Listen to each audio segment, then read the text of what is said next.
And then we gotta wait for it to turn all the way off.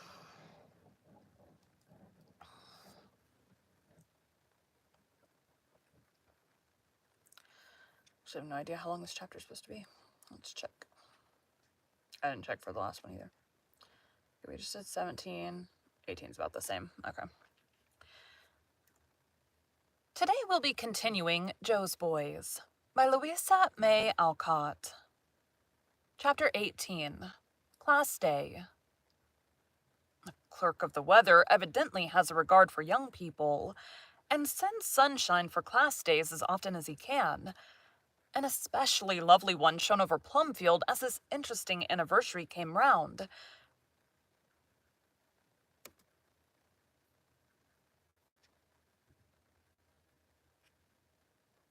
Something's making a weird noise.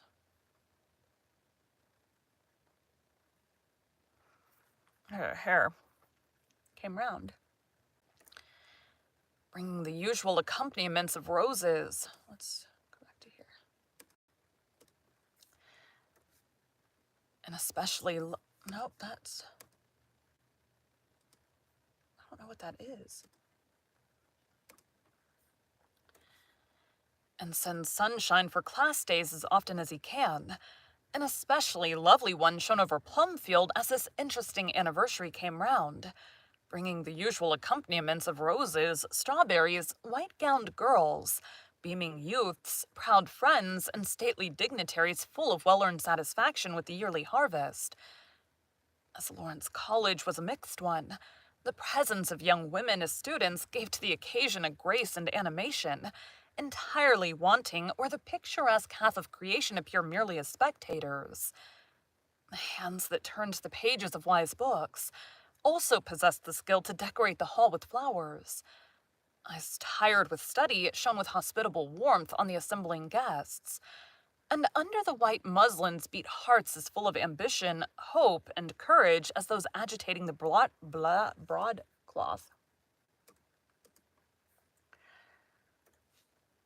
And under the white muslins beat hearts as full of ambition, hope, and courage as those agitating the broadcloth of the ruling sex.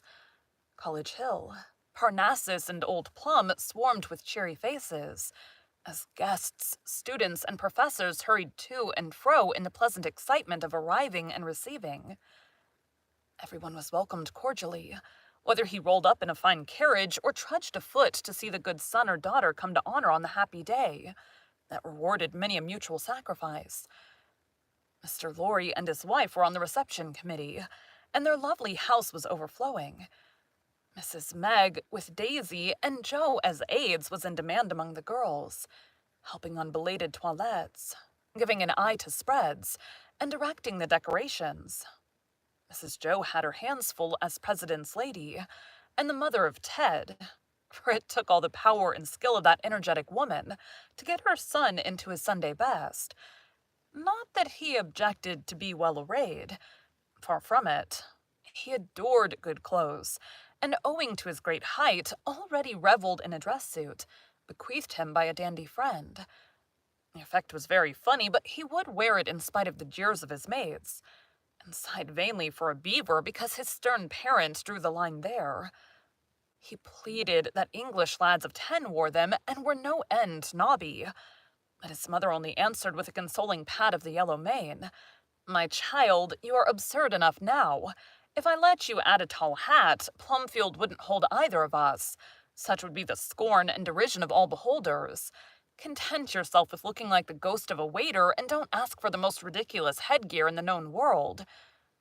Denied this noble badge of manhood, Ted soothed his wounded soul by appearing in collars of an amazing height and stiffness, and ties which were the wonder of all female eyes. This freak was a sort of vengeance on his hard-hearted mother, for the collars drove the laundress to despair, never being just right, and the ties required such art in the tying that 3 women sometimes labored long before. Like Beau Brummel, he turned from a heap of failures with the welcome words, "That will do." Rob was devoted on these trying occasions, his own toilette being distinguished only by its speed, simplicity, and neatness, not neatless. his own toilette being distinguished only by its speed, simplicity, and neatness. Ted was usually in a frenzy before he suited, and roars, whistles, commands, and groans were heard from the den, wherein the lion raged and the lamb patiently toiled. Car. Mrs. Joe bore it till boots were hurled and a rain of hairbrushes set in. Then, fearing for the safety of her eldest, she would go to the rescue, and by a wise mixture of fun and authority, finally succeed in persuading Ted that he was a thing of beauty, if not a joy forever. At last he would stalk majestically forth, imprisoned in collars, compared to which those worn by Dickens's afflicted Biller were trifles not worth mentioning. The dress coat was a little loose in the shoulders, but allowed a noble expanse of glossy bosom to be seen, and with a delicate handkerchief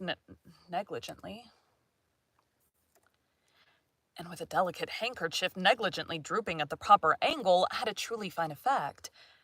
Boots that shone, and likewise pinched, appeared at one end of the long black clothespin, as Josie called him, and a youthful but solemn face at the other, carried at an angle which, if long continued, would have resulted in spinal curvature.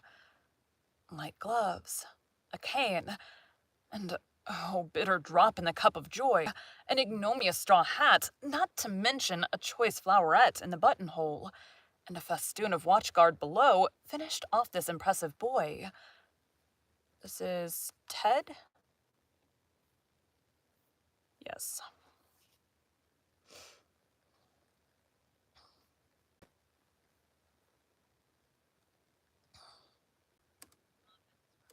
Muffins for...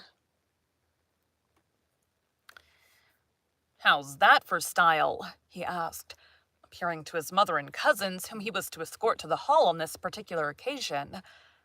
A shout of laughter greeted him, followed by exclamations of horror, for he had artfully added the little blonde mustache he often wore when acting. It was very becoming, and seemed the only balm to heal the wound made by the loss of his beloved hat. Take it off this moment, you audacious boy.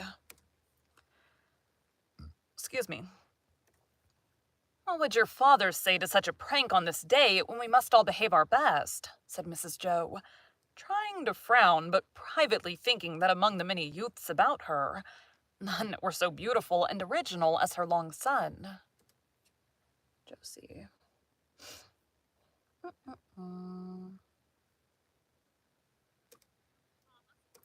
Grandpa. Let him wear it, Auntie. It's so becoming. No one will ever guess he isn't 18 at least, cried Josie, to whom disguise of any sort was always charming. Father won't observe it. He'll be absorbed in his bigwigs and the girls. No matter if he does, he'll enjoy the joke and introduce me as his oldest son. Rob is nowhere when I'm in full fig. And Ted took the stage with a tragic stalk, like Hamlet in a tailcoat and choker.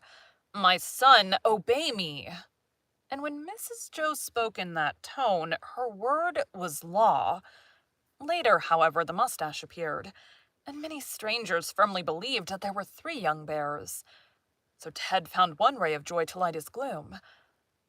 Mr. Bear was a proud and happy man, when at the appointed hour he looked down upon the parterre of youthful faces. When at the appointed hour he looked down upon the parterre of youthful... damn it! When at the appointed hour he looked down upon the parterre of youthful faces before him, thinking of the little gardens in which he had hopefully and faithfully sowed good seed years ago, and from which this beautiful harvest seemed to have sprung.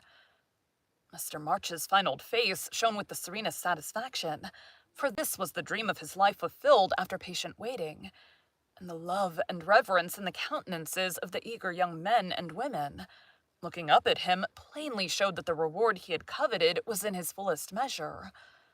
Laurie always effaced him on these occasions as much as courtesy would permit, for everyone spoke gratefully in ode, poem, and oration of the founder of the college, and noble dispenser of his beneficence.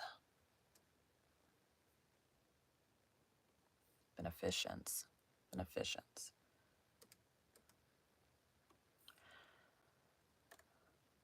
a noble dispenser of his beneficence.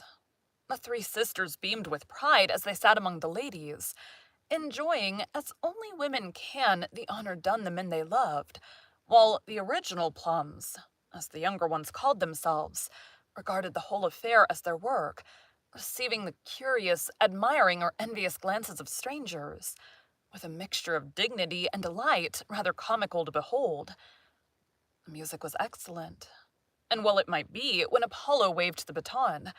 The poems were, as usual on such occasions, of varied excellence, as the youthful speakers tried to put old truths into new words, and made them forceful by the enthusiasm of their earnest faces and fresh voices. It was beautiful to see the eager interest with which the girls listened to some brilliant brother student, and applauded him with a rustle as of wind over a bed of flowers. It was still more significant and pleasant to watch the young men's faces, when a slender white figure stood out against the background of black-coated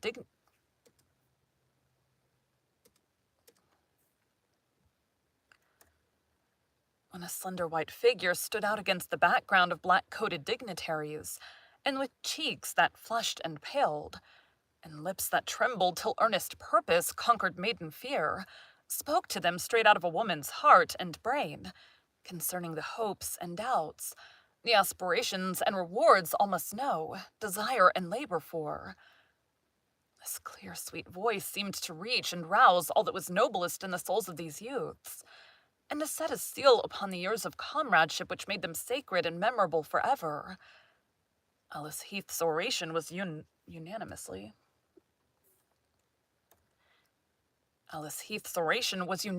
pronounced the success of the day, for without being flowery or sentimental, as is too apt to be the case with these first efforts of youthful orators, it was earnest, sensible, and so inspiring that she left the stage in a storm of applause, the good fellows being as much fired by her stirring appeal to march shoulder to shoulder as if she had chanted the Marseillaise then and there. One young man was so excited that he nearly rushed out of his seat to receive her as she hastened to hide herself among her mates, who welcomed her with faces full of tender pride and tearful eye. A prudent sister detained him, however, and in a moment he was able to listen with composure to the president's remarks. They were worth listening to, for Mr. Bear spoke like a father to the children, whom he was dismissing to the battle of life, and his tender, wise, and helpful words lingered in their hearts, long after the praise was forgotten. Then came other exercises peculiar to Plumfield, and the end. Why the roof did not fly off when the sturdy lungs of the excited young men pealed out the closing hymn will forever be a mystery. But it remained firm, and only the fading garlands vibrated as the waves of music rolled up and died away, leaving sweet echoes to haunt the place for another year. Dinners and spreads consumed the afternoon, and at sunset came a slight lull as everyone sought some brief repose before the festivities of the evening began. The president's reception was one of the enjoyable things in store, and also dancing.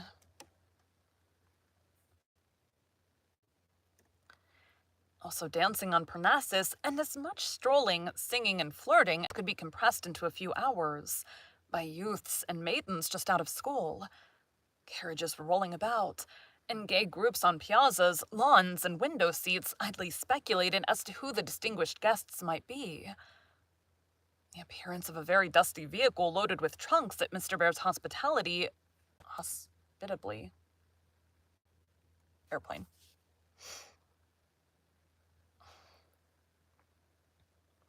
Neck needs to pop right here.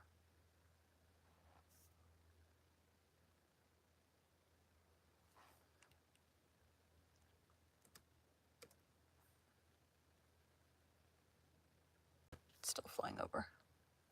There it is.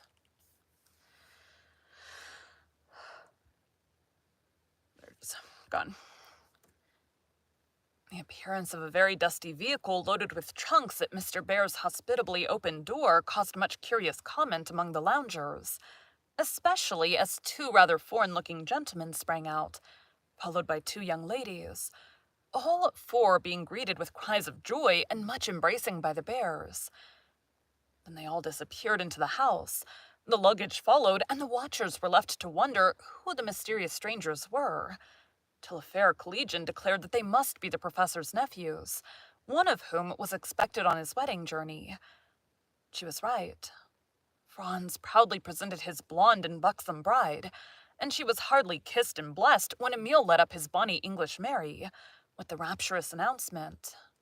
Emil.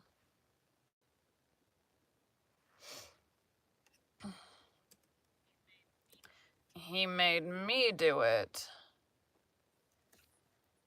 Uncle, Aunt Jo, here's another daughter. Have you room for my wife, too? There could be no doubt of that, and Mary was with difficulty rescued from the glad embraces of her new relatives, who, remembering all the young pair had suffered together, felt that this was the natural and happy ending of the long voyage so perilously begun. But why not tell us and let us be ready for 2 brides instead of 1? Asked Mrs. Joe, looking as usual rather demoralizing in a wrapper and crimping pins, having rushed down from her chamber where she was preparing for the labors of the evening. Well, I remembered what a good joke you all considered Uncle Laurie's marriage, and I thought I'd give you another nice little surprise, laughed Emil. I'm off duty, and it seemed best to take advantage of wind and tide and come along as convoy to the old boy here. We hoped to get in last night, but couldn't fetch it. So here we are in time for the end of the jollification anyway. Ah, my sons. Excuse me. Ah, my sons, it is too feeling full to see you both so happy and again in the old home. I have no words to outpour my gratitude, and can only ask of the dear God in Himmel to bless and keep you all, cried Professor Bear, trying to gather all 4 into his arms at once, while tears rolled down his cheeks and his English failed him. Car. An April shower cleared the air and relieved the full hearts of the happy family. Then, of course, everyone began to talk.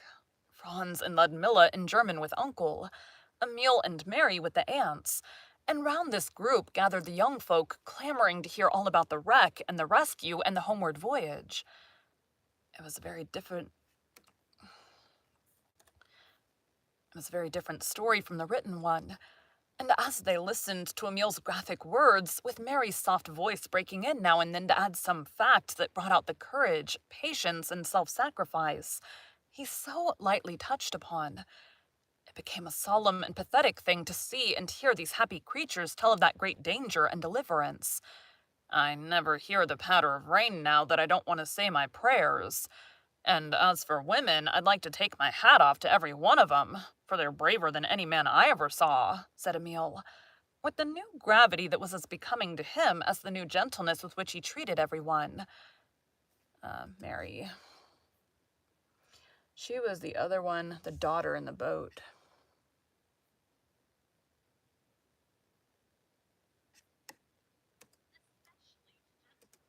Especially. I don't think there was another Mary, was there? Especially. No, this one.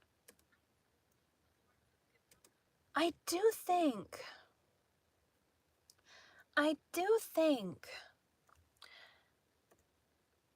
if women are brave, some men are as tender and self-sacrificing as women. I know one who in the night slipped his share of food into a girl's pocket, though starving himself, and sat for hours rocking a sick man in his arms, that he might get a little sleep. No, love, I will tell, and you must let me, cried Mary, holding in both her own the hand he held on his lips. Damn it, that's not the words. Holding in both her own the hand he laid on her lips to silence her. Only did my duty. If that torment had lasted much longer, I might have been as bad as poor Barry in the boatswain. Wasn't that an awful night? And Emil shuddered as he recalled it. Don't think of it, dear. Tell about the happy days on the Urania when Papa grew better and we were all safe and homeward bound, said Mary, with a trusting look and comforting touch, which seemed to banish the dark and recall the bright side of that terrible experience. Emil cheered up at once, and sitting with his arm about his dear lass in true sailor fashion, told the happy ending of the tale, Such a jolly old time as we had at Hamburg. Uncle Herman couldn't do enough for the captain, and while Mama took care of him, Mary looked after me. I had to go into dock for repairs. Fire hurt my eyes, and watching for a sail in want of sleep made him as hazy as a London fog. She was pilot and brought me in all right, you see. Only I couldn't part company, so she came aboard as first mate, and I'm bound straight for glory now. Hush, that's silly, dear, whispered Mary, trying in her turn to stop him with English shyness about tender topics. But he took the soft hand in his, and proudly surveying the one ring it wore, went on with the air of an admiral aboard his flagship. The captain proposed waiting a spell, but I told him we weren't likely to see any rougher weather than we'd pulled through together, and if we didn't know one another after such a year as this, we never should. I was sure I shouldn't be worth my pay without this hand on the wheel, so I had my way, and my brave little woman is shipped for the long voyage. God bless her. Daisy.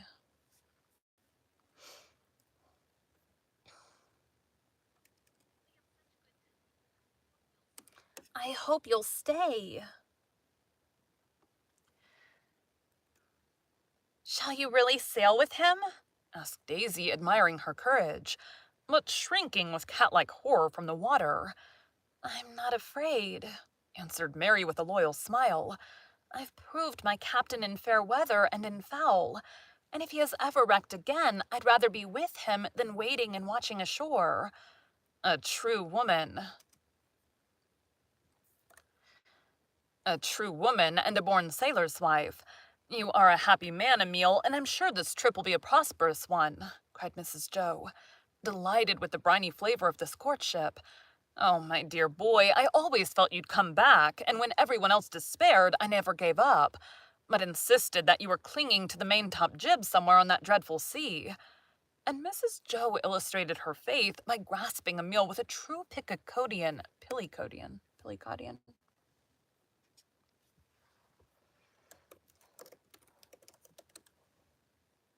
I have no idea. Pillycoddin. Nope, not an actual word.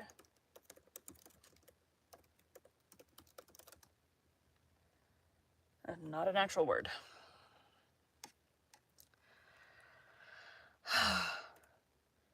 And Mrs. Joe illustrated her faith by grasping Emile with a true Pillicodian gesture.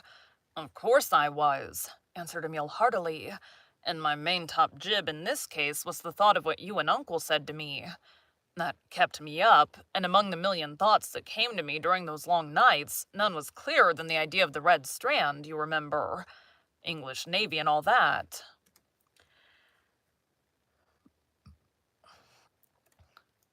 I liked the notion, and resolved that if a bit of my cable was left afloat, the red stripe should be there. And it was, my dear. It was. Captain Hardy testifies to that, and here is your reward. And Mrs. Joe kissed Mary with a maternal tenderness which betrayed that she liked the English rose better than the blue-eyed German Kornblumen, sweet and modest though it was. Emile surveyed the little ceremony with complacency, saying as he looked about the room, which he never thought to see again, "Odd, isn't it? How clearly trifles come back to one in times of danger. As we floated there, half starved and in despair, I used to think I heard the bells ringing here, and Ted tramping downstairs, and you calling, 'Boys, boys, it's time to get up.' I actually smelt the coffee we used to have, and one night I nearly cried when I woke up from a dream of Asia's ginger cookies. I declare it was one of the bitterest disappointments of my life to face hunger with that spicy smell in my nostrils. If you've got any, do give me one."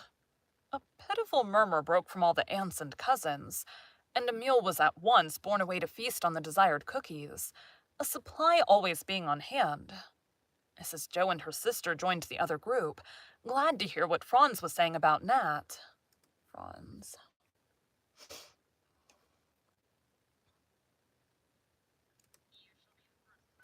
"You shall be the first." The minute I saw how thin and shabby he was, I knew that something was wrong.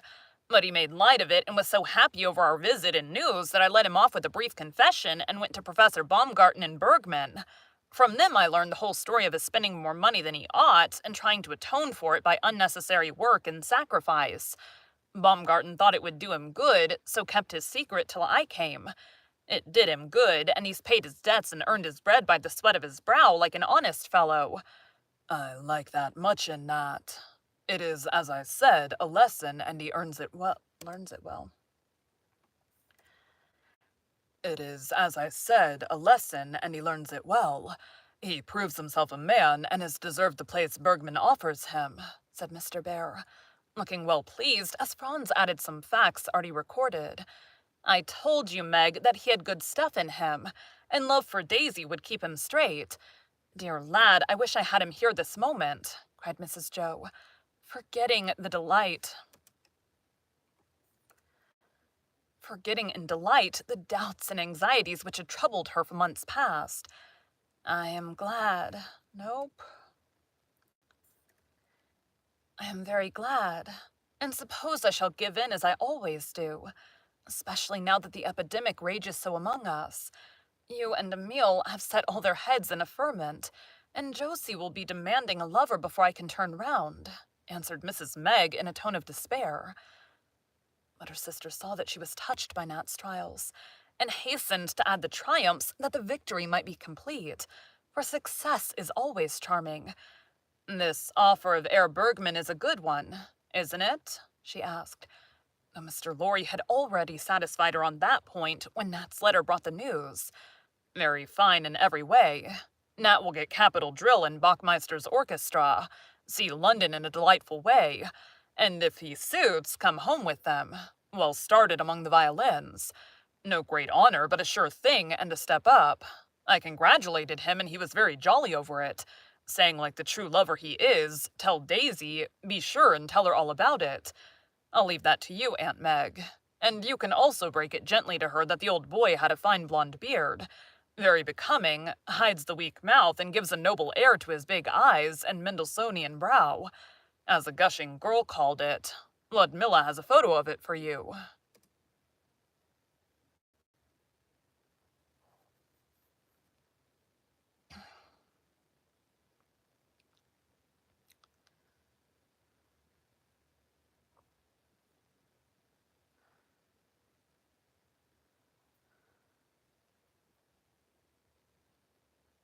That should have been Franz, not...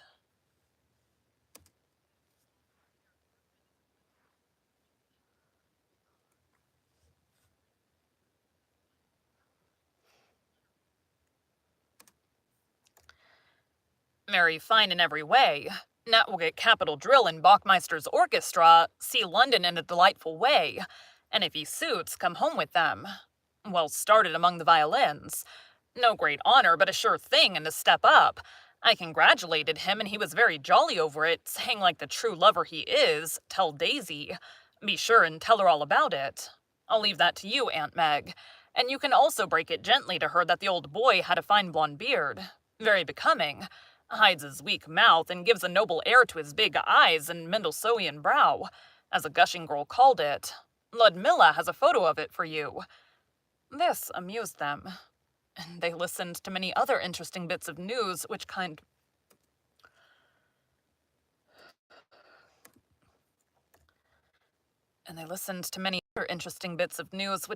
Franz, even in his own happiness, had not forgotten to remember for his friend's sake. He talked so well and painted Nat's patient and pathetic shifts so vividly that Mrs. Meg was half won. Though if she had learned of the Mina episode and the fiddling in beer gardens and streets, she might not have relented so soon. She stored up all she heard.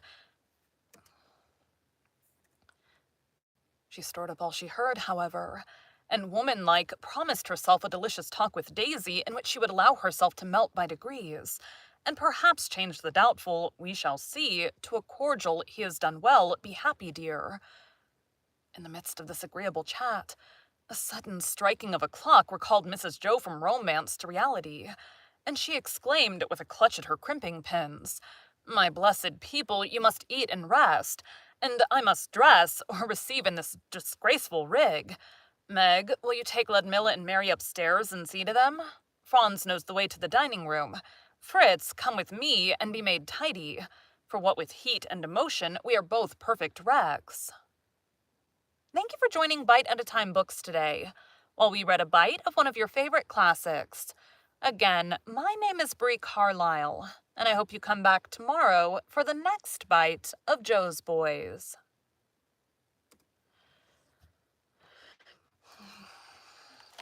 All right. Thanks, guys.